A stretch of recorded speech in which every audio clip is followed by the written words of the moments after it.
Let me tell you about the year I finally realized I'd spent half my life hating the wrong person you ever stand out in a cold cemetery. Rain soaking straight through your bones, just to watch a man be buried like he never really mattered. No speeches, no music, just a handful of folks opening umbrellas in silence. A few old colleagues I couldn't even name, and me with my hands stuffed in my coat pockets, pretending the wind wasn't slicing me up inside. That was Mr. William Carter's funeral. The guy I'd called Sir for over 20 years. You know what's wild? I didn't cry. I think all my tears dried up somewhere in those last 3 years watching him fade away. That morning, I was just a maid rose. 20 years in his house, and when it was over, I was invisible again. His son Andrew, standing across the grave in his fancy suit, didn't even look at me. Soon as the dirt hit the casket, Andrew was gone, keys jangling, heading for his car like he had a plane to catch. The mansion on Park Avenue felt haunted, all marble and hush, the kind of place that gets colder after someone dies. I was in the kitchen, making tea out of habit. I still brewed it every day at 5, though my boss hadn't sipped a drop in months. No need for that anymore, Andrew barked from the doorway. He told me straight, "As of today, you don't need to do anything in this house." I said, "Let me tidy the master's room before I leave," but he cut me off, said he'd call a cleaning service, didn't want it smelling like a nursing home. That one stung.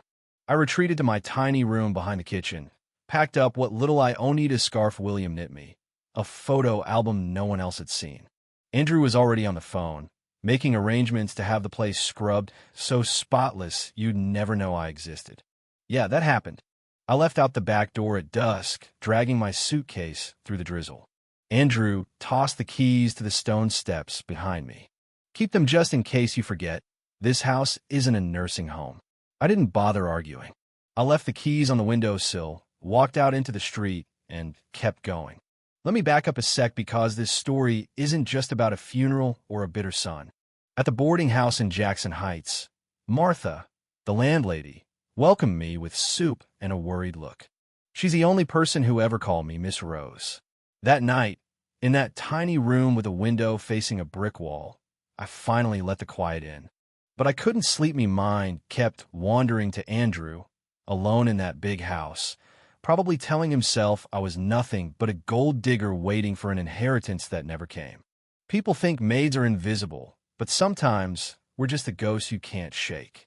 Meanwhile, Andrew was pacing the mansion, haunted by memories and resentment, replaying old fights in his head, especially the way his mother, Susan, left.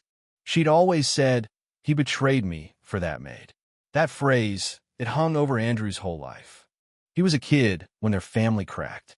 He only remembered Susan's rage, not the reasons behind it, and grew up blaming me for things I never did.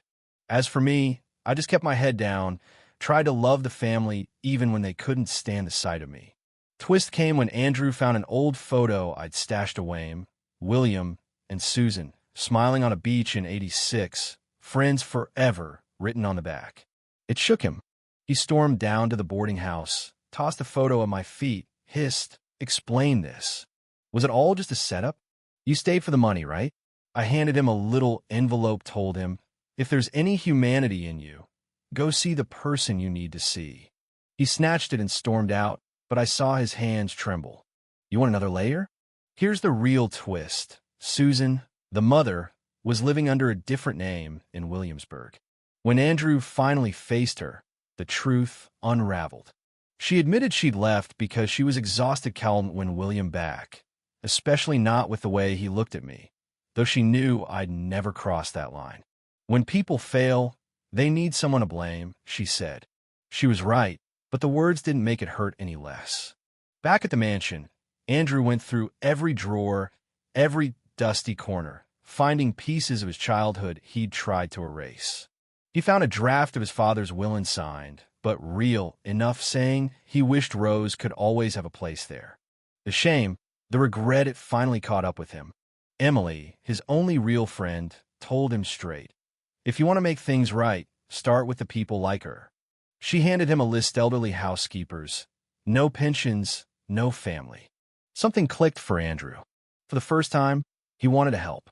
It took months, searching care homes, calling every contact.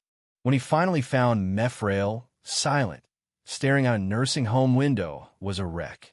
He knelt by my bed, begged forgiveness with tears that came too late. "I'm sorry, Rose.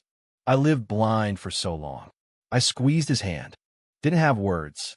Sometimes forgiveness is silent, too. He brought me home not as a maid, but as family.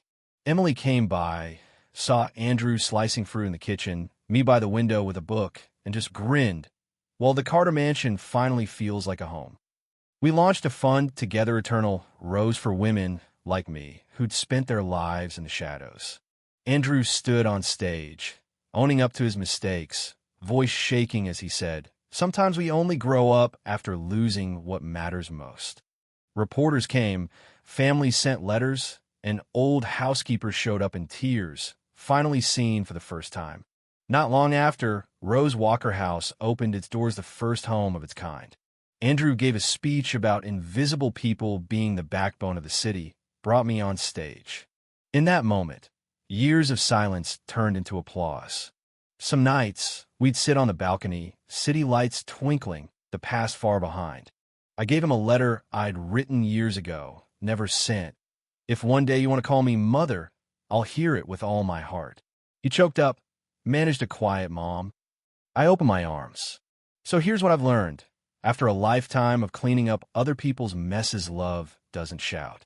Sometimes it just waits quietly, hoping to be noticed before it's gone. If you're holding a grudge, ask yourself if you even know the real story. Don't let bitterness become your legacy, because forgiveness might be the only way out. So what do you think? Who gets to decide who's family, who's right, and who's just a memory we finally let rest? Tell me in the comments, who do you think deserved forgiveness in the end? And what would you have done if it were your story?